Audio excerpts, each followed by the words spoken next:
জয় গুরু, বন্দে পুরুষোত্তমম। জীবনে চলার পথে আমাদের অনেক সমস্যার সম্মুখীন হতে হয়।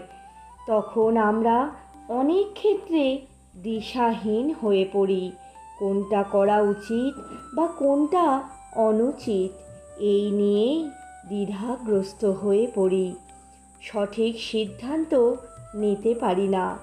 কিন্তু আমাদের জীবনে যদি একজন ইষ্ট বা আদর্শ থাকেন এবং যদি তাকে কেন্দ্র করে আমাদের জীবন চালনা করি, তাহলে আমরা বিপদের সম্মুখীন হলেও তা খুব সহজেই জয় করতে পারবো, কাটিয়ে উঠতে পারবো।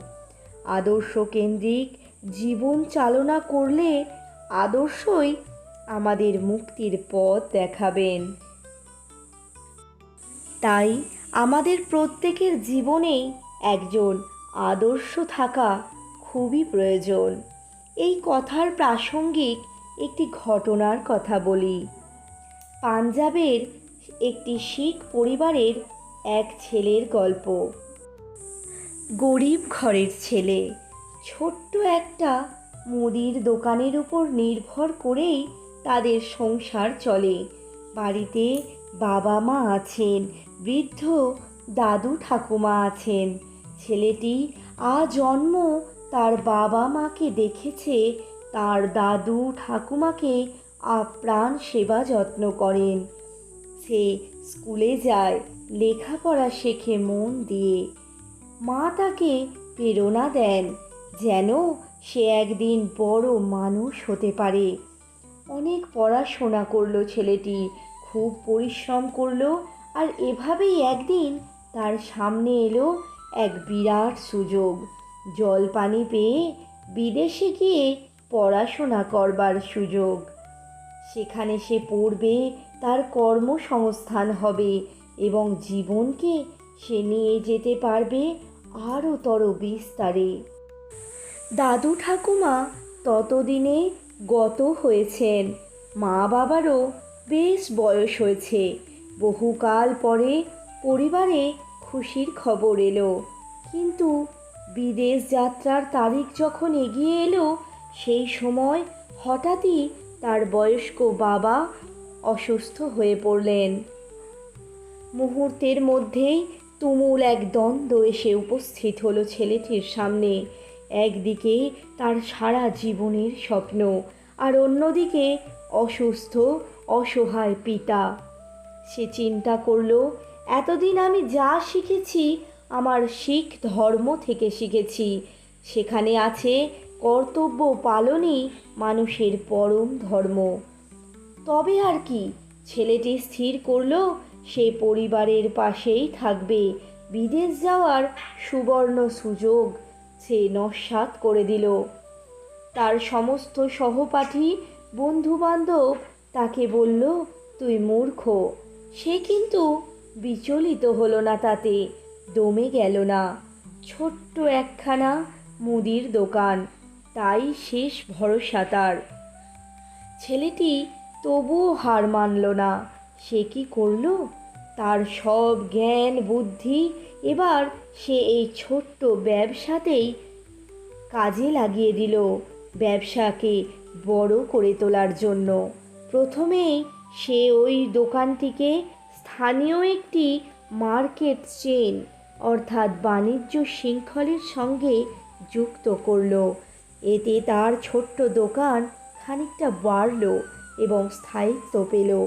সারাদিন সে পরিশ্রম করত, আর রাতে ইন্টারনেটের মাধ্যমে অনলাইন মার্কেটিং, ডিজিটাল মার্কেটিং ইত্যাদি নিয়ে পড়াশোনা করত, শেখার চেষ্টা করে চলত নিরন্তর। সময় এগিয়ে চলল। আজ তার ব্যবসায় নিজস্ব নামে সুপ্রতিষ্ঠিত। গোটা জেলায় তার একাধিক শাখা কেন্দ্র হয়েছে। বাড়ি গাড়ি স্ত্রী পুত্র সবই হয়েছে তার। এখন সে সমৃদ্ধিশালী, সুখী। এখন তাকে যদি জিজ্ঞাসা করা হয়, তুমি যে তোমার এত বড় সম্ভাবনাকে পায়ে ঠেললে, তোমার হতাশ লাগে না? সে উত্তর দেয়, কখনোই না। কারণ আমি আমার ব্যক্তিগত একটা স্বপ্নকে জলাঞ্জলি দিয়ে আরও বৃহত্তর এক স্বপ্নকে লাভ করেছি। আমি আমার পরিবারকে পেয়েছি, আমার পিতার সেবা করার সুযোগ পেয়েছি। এখানে আমরা যারা বসে আছি তারা সবাই কিন্তু পরিবারের বিষয়েই সর্বক্ষণ চিন্তা করি। আমরা সবাই চাই আমাদের পরিবারকে কায়েম রাখতে, আমাদের কর্তব্যগুলিকে সফলভাবে নির্বাহ করতে।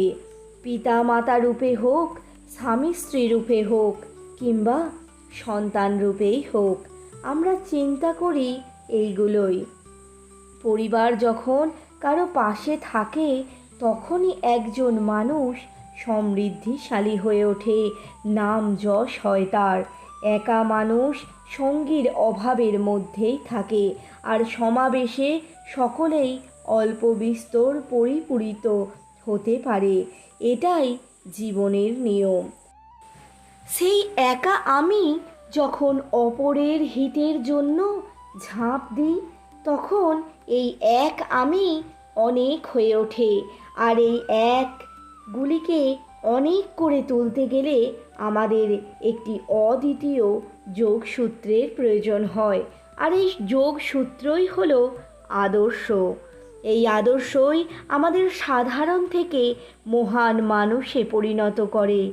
সেই ছেলেটির মধ্যে তার শিখ ধর্মের আদর্শ যদি না থাকতো, তাহলে পরিবারকে রক্ষা করার সংস্কার তার ভিতর কখনোই জাগরিত হতো না। আরও কি, সে তার বাবাকে দেখেছে, তার নিজের বাবা মাকে সেবা করতে দেখেছে বলেই সে শিখেছে তা। নিজের বাবা মার প্রতি নিজের কর্তব্য সে নির্ধারণ করতে পেরেছে সহজেই। তাই আমাদের সকলেরই জীবনে একজন আদর্শ বা ইষ্টকে প্রয়োজন, যেই আদর্শকে ধরলে আমরা জীবনে সুখ শান্তি সমৃদ্ধিতে থাকতে পারবো, জীবনে আনন্দে থাকতে পারবো, বাঁচতে পারবো। জয় গুরু, বন্দে পুরুষোত্তমম।